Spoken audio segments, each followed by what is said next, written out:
मैं साफ साफ कह देना चाहता हूँ कि बहुत बड़ा आंदोलन जो है कि हम करने वाले हैं। हमारी माताएं बहनें बच्चे हम सब लोग सड़क पे बैठेंगे जब तक हमें डेली पानी नहीं मिला, तो तब तक हम वहां से उठने वाले नहीं। शेर सुंडुआ और सरमैगा के लिए इनके पास कोई पॉलिसी नहीं है, कोई प्रोग्राम नहीं है। इनकी पता नहीं आपस में पीएचई और ठेकेदारों की क्या मिली भगती है कि अभी तक उन्होंने उनको बोला नहीं, अब तक काम जो था वो स्टार्ट नहीं हुआ। तो इसका मतलब ये है कि डिपार्टमेंट क्यों नहीं उनको ठेकेदारों को बोलती है, उनका एक टाइम पीरियड होता है। बक्कल के साथ क्यों इतनी बेइंसाफी की जा रही है? बक्कल के अंदर लोगों का पीने का पानी, लोगों की जमीनें, लोगों के जंगलात, लोगों के रास्ते सब तबाह हो चुके हैं। जब तक वहां रेलवे थी तब तक लोगों को रोजगार मिलता रहा। हमें अभी एक ही उम्मीद है कि इस पुल को देखने के लिए अगर बाहर से कोई टूरिस्ट आएगा तो हमारे लोगों की भी रोजी रोटी चलेगी।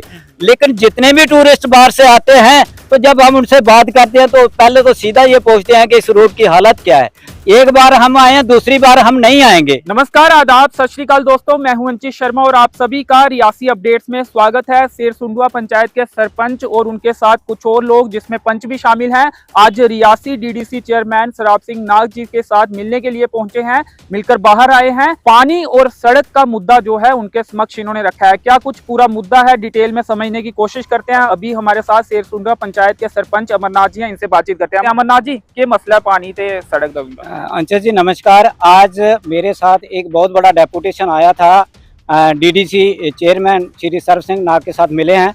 हमारा मसला है पानी का और सड़क का। मैं आपको बता देना चाहता हूं कि हमारा 2016 में रेलवे की वजह से जो एक ग्रामोड से बक्कल में 6 किलोमीटर की टनल बनी थी चनाब ब्रिज को जोड़ने के लिए, उसकी वजह से हमारे जितने भी पानी के सोर्स थे कम से कम 90% पानी के सोर्स जो वो खत्म हो चुके हैं। उसके बाद जब पानी के सोर्स खत्म हुए तो हमने रेलवे के पास, हमने एडमिनिस्ट्रेशन के पास काफी कोशिश की, जोर लगाया, सब कुछ कहा। उन्होंने पहले तो थोड़े दिनों के लिए इन्होंने टैंकर दिया, उसके बाद रेलवे ने कुछ पैसा दिया हमारे पीएचई डिपार्टमेंट को। लेकिन हुआ ये कि आज हमारे शेर सुंडुआ के अंदर 5 दिन के बाद सप्लाई आती है पानी की, लेकिन उसमें पानी कितना पर आदमी पर कुंबे को मिलता है, 1 बाल्टी या 2 बाल्टी। इस वक्त पानी की इतनी हाहाकार मची हुई है जिसका आप अंदाजा नहीं लगा सकते हैं। आज नाग साहब ने जो हमारे साथ यहाँ मीटिंग की, उसमें उन्होंने हमारे एडिशनल डीसी साहब और पीएचई के एक्शन और बाकी जितने भी रेलवे वाले थे उनको बुला के अच्छी तरह से उन्होंने हमारी बात को उनके सामने हमने बताई और उन्होंने रखी। बात ऐसे है कि आज हमने मुख्तर उनको ये बताया है कि जब तक शेर सुंडुआ के अंदर कोई परमानेंट पानी का सलूशन नहीं होता। आज हालात क्या है कि पीएचई के अंदर 8-8 महीने हो गए हैं, कुछ जल शक्ति के तहत जो टेंडर लगे हुए हैं, लेकिन अभी तक वो टेंडर जो लगे थे ओपन भी हो चुके हैं, उनकी अलॉटमेंटें हो चुकी हैं, लेकिन अभी तक वो काम उन्होंने शुरू नहीं किया। उसके साथ में हमारी सुजनदार की पंचायत है, चोराकोट की पंचायत है, लमसोरा की पंचायत है, उन पंचायतों में इन्होंने काम जो है कि वो आज से 15 दिन पहले शुरू कर दिया, लेकिन हमारी पंचायत में पानी बिल्कुल नहीं है। लेकिन आज तक उन्होंने ये काम जो है वो शुरू नहीं किया है। हमने एक लेटर जनाब डीडीसी साहब को, चेयरमैन साहब को, नाग साहब को दिया है और हमने साफ साफ ये कह दिया है कि अगर हमारा 2 दिन के बाद जब तक हमारे पास परमानेंट पानी का सलूशन नहीं होता तो तब तक हमें टैंकर दे दीजिए। हमने टैंकर की बात की है उनको कि अगर वो उन्होंने हमें आश्वासन दिया है कि हम 2 दिन के बाद आपको टैंकर दे देंगे। अगर 2 दिन के बाद टैंकर नहीं आया, मैं आपके मीडिया के सामने और मैं आपके जरिए ये कह देना चाहता हूँ एडमिनिस्ट्रेशन को कि बक्कल में जो भी रेलवे का सबसे ऊंचा रेलवे ब्रिज जो हमारी पंचायत के अंदर बना हुआ है, इसकी वजह से जो हमारा पानी का लॉस हुआ है, आज तक बड़ा शांतिपूर्व तरीके से ये काम चला। हम लोगों ने पूरा सहयोग किया, एडमिनिस्ट्रेशन का भी और रेलवे डिपार्टमेंट का भी। लेकिन अगर हमें पीने के पानी के लिए अगर तरसाया जा रहा है तो मैं साफ साफ कह देना चाहता हूँ कि बहुत बड़ा आंदोलन जो है कि हम करने वाले हैं। हमारी माताएं बहनें बच्चे हम सब लोग सड़क पे बैठेंगे जब तक हमें डेली पानी नहीं मिला, तो तब तक हम वहां से उठने वाले नहीं हैं। तो परमानेंट हल निकाला जाए और दूसरा जब तक परमानेंट हल नहीं होता है, जब जितना भी वक्त उसमें लगता है तब तक टैंकर की सुविधा दी जाए। देखो जब तक परमानेंट सोल्यूशन नहीं होता, जैसे मेरी पंचायत में 4-5 टेंडर लगे हुए हैं, वो ओपन भी हो गए हैं, लेकिन डिपार्टमेंट पता नहीं पीएचई क्या समझता है और किस लिए उन्होंने ये पेंडिंग रखे हैं। ठेकेदारों पे क्यों दबाव नहीं है, क्यों नहीं ठेकेदार उसको जल्दी से काम को शुरू करते। लेकिन अगर वो नहीं करते, हमें पानी चाहिए, हमने साफ कह दिया है कि तब तक हमारे पानी का परमानेंट सोल्यूशन नहीं होता तो तब तक हमें टैंकर दे दीजिए। अगर इन्होंने टैंकर नहीं दिया तो हम बक्कल साइड का टोटल काम बंद करवाएंगे, हमें जान भी देना पड़ेगी वो भी दे देंगे। हमारी माताएं, बच्चे, बहनें सब लोग वहां बैठेंगे और उस प्रोजेक्ट को तब तक नहीं चलने देंगे जब तक हमारा ये पानी हमें नहीं मिला। और सड़क का क्या मुद्दा है? सड़क का मुद्दा ये है सर कि ये जो बातल गला से बक्कल, यहाँ हमारा रेलवे का सबसे ऊंचा रेलवे ब्रिज बना हुआ है। इस रेलवे ब्रिज को जोड़ने के लिए इन्होंने बातल गला से बक्कल तक एक 11 किलोमीटर की रोड बनाई थी। 8-7 साल से इसका क्या है कि इसका कोई भी बेली बारिश नहीं है। यहाँ कोई पत्सी गिर जाए, जहाँ नालियां बंद है, जहाँ हर एक चीज जो है वो रोड की खस्ता हालत हो चुकी है। आज जैसे आप जानते हैं कि बक्कल के अंदर लोगों का पीने का पानी, लोगों की जमीनें, लोगों के जंगलात, लोगों के रास्ते सब तबाह हो चुके हैं। जब तक वहाँ रेलवे थी तब तक लोगों को रोजगार मिलता रहा। हमें अभी एक ही उम्मीद है कि इस पुल को देखने के लिए अगर बाहर से कोई टूरिस्ट आएगा तो हमारे लोगों की भी रोजी रोटी चलेगी। लेकिन जितने भी टूरिस्ट बाहर से आते हैं तो जब हम उनसे बात करते हैं तो पहले तो सीधा ये पूछते हैं कि इस रोड की हालत क्या है। एक बार हम आए हैं, दूसरी बार हम नहीं आएंगे। मैं कहना चाहता हूं रेलवे डिपार्टमेंट से और एडमिनिस्ट्रेशन से, अगर यही रोड रेलवे का ग्राम रोड में है उसका टेंडर लगा हुआ है, यही रोड रेलवे का कौड़ी में है उसका टेंडर एडमिनिस्ट्रेशन का लगा हुआ है, लेकिन बक्कल के साथ क्यों इतनी बेइंसाफी की जा रही है कि वो उसका टेंडर क्यों नहीं लगा आज तक। और टेंडर लगता तो कम से कम लोगों को कोई रोजगार तो दिहाड़ी लगाने का टाइम तो मिलता ना। और बाहर से जो लोग आएंगे पुल को देखने के लिए तो कम से कम किसी की दुकान पे बैठ के चाय का कप ही पियेंगे, लोगों को रोजगार मिलेगा।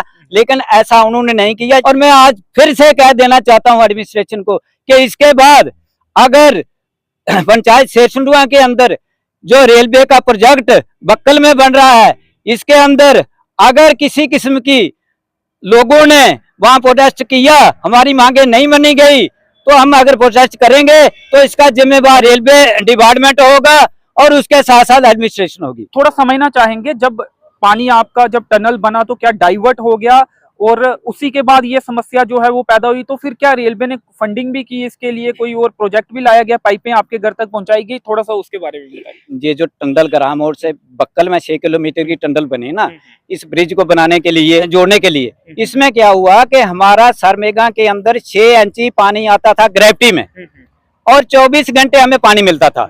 उसके बाद शेरसुंडुआ के अंदर भी लगभग 6-7 इंची पानी जो था, जब वो टंडल बनी तो उसके साथ क्या हुआ कि टंडल की स्लोप ग्राम रोड की तरफ थी और पानी जितना भी था वो सब ग्राम रोड की तरफ आ गया। और हमारे कम से कम 14 घराट थे जो आटा चक्की जिसको बोलते हैं, वो बंद हो गए। 438 कनाल जमीन जो आबी रकबा था वो खत्म हो गया। आज माँ पीने के लिए पानी नहीं है। और ये जितना भी पानी था ये सब रेलवे की वजह से या ग्राम रोड की तरफ आ गया।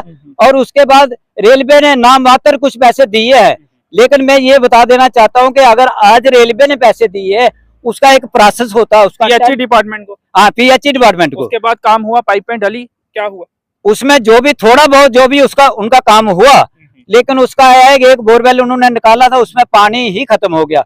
मान के चलो कि जैसे हमारा एक बोरवेल उन्होंने बनाया था, शेरसुंडुआ में बनाया था, एक सरमेगा में बनाया था, ये तो उन्होंने जल पानी की जो समस्या है, इन दो इलाकों की समस्या, शेरसुंडुआ और सरमेगा। शेरसुंडुआ और सरमेगा, बक्कल भी हमारा मेरी ही पंचायत का हिस्सा है, लेकिन कुछ हद तक बक्कल में जो है इस टाइम पानी चल रहा है कि 2-3 स्कीमें जो है बनी है, कुछ चालू है स्कीमें। वो पानी बक्कल वाला जो है वो तकरीबन लगभग अगर थोड़ी बहुत ही कमी पेशी होगी तो और 10-15 दिन के बाद या महीने के बाद उनको मिल जाएगा। लेकिन शेरसुंडुआ और सरमेगा के लिए इनके पास कोई पॉलिसी नहीं है, कोई प्रोग्राम नहीं है। जो बोरवेल बनाया था क्या उसमें भी पानी की कमी आप कह रहे हैं कि कमी हो रही है, और ये कैसे आप दावा कर रहे हैं? सर मान के चलिए कि दावा ये है कि जब ये इन्होंने बोरवेल बनाया तो उन्होंने ये कहा था कि ये हमारा जो पानी का एक हौद जो बनाया गया है ना, उन्होंने कहा था ये लगभग 8 घंटे में इसको हम भरेंगे। लेकिन अभी क्या होता है कि अगर 24 घंटे भी मोटर चलती है ना, वो आधा भी नहीं होता। तो आप खुद अंदाजा लगा लीजिए कितना कम हुआ है। वो पानी जो था बोरवेल वाला वो कम हो गया। इस समस्या का हल क्या है? और इस डीडीसी चेयरमैन से आपने क्या गुजारिश किया, कैसे इस समस्या का हल हो सकता डीडीसी साहब से हमने यही रिक्वेस्ट की है कि जब तक परमानेंट सोल्यूशन नहीं होता है? तो तब तक हमें टैंकर दे दीजिए। लेकिन परमानेंट सोल्यूशन इसका यही है कि आप लोग ऐसा करें कि जितने भी हमारे शेरसुंडवा के अंदर एक बोरवेल इन्होंने और रखा है जिसका 8 महीने हो गए, अलॉटमेंट भी हुई है, उसका टेंडर हुआ है, लेकिन उसका काम चालू नहीं किया। इनकी पता नहीं आपस में पीएचई और ठेकेदारों की क्या मिली भगती है कि अभी तक उन्होंने उनको बोला नहीं, अब तक काम जो था वो स्टार्ट नहीं हुआ। तो इसका मतलब ये है कि डिपार्टमेंट क्यों नहीं उनको ठेकेदारों को बोलती है, उनका एक टाइम पीरियड होता है, उस पीरियड पे उन्होंने काम स्टार्ट करना होता है, उसको प्रोजेक्ट को मुकम्मल करना होता है। लेकिन 8-8 महीने हो गए, अभी तक इन्होंने उसको नहीं चालू नहीं किया। तो हमने यही कहा है, एक तो वो बोरवेल वाला भी हमारा है, लेकिन 2 प्रोजेक्ट हमारे और भी हैं, कुछ जल शक्ति में है, कुछ रेलवे में है, जितने भी हैं इनको जल्दी से जल्दी। घर नल से जल, ये इस स्कीम के तहत क्या काम चल रहा है और ये दावा किया जा रहा है सरकार द्वारा, आपको लगता है कि ये हो पाएगा जल्दी आपके एरिया में? देखिए, मैं तो आपको साफ बता देना चाहता हूं कि नल से जो जल की बात करते हैं ना, तो मैं ये कह देना चाहता हूं कि 2022 तक बोला गया था कि नल से जल जो है कि हर घर को दिया जाएगा। हमारे शेरसुंडवा में वो बिल्कुल ये बात जो है कि वो झूठी साबित हुई है, अभी तक कोई पानी नहीं है। लेकिन इसके बाद आने वाले साल के बाद या 2 साल के बाद जब इनके प्रोजेक्ट जो है वो मुकम्मल होंगे तो फिर हो सकता मिलेगा, लेकिन अब तक तो कुछ ऐसा नहीं है। अब तक तो कुछ पंच भी यहाँ 2 पंच पहुंचे, उनसे भी बातचीत करने की कोशिश करते हैं। वार्ड नंबर केड़ा है तुंदा ते उत्थे भी ये समस्या है पानी दी? वार्ड नंबर 6 है शेरसुंडवा पंचायत शेरसुंडवा पंचायत वार्ड नंबर 6 ते तुंदे वार्ड विच भी पानी दी समस्या? नहीं, मेरी वार्ड में तो पानी का मसला इतना गंभीर नहीं है, लेकिन मेरे गांव में समस्या है पानी की। तो केड़े वार्ड विच रोन? मैं वार्ड नंबर 9 सर से 9 दे पंचो। हाँ जी हाँ जी। ठीक है, तुंदे वार्ड विच है समस्या पानी दी? साढ़े वार्ड की सारी समस्या पूरी बड़ी बड़ी है, बड़ी समस्या बड़ी है जनाब, बड़ी है।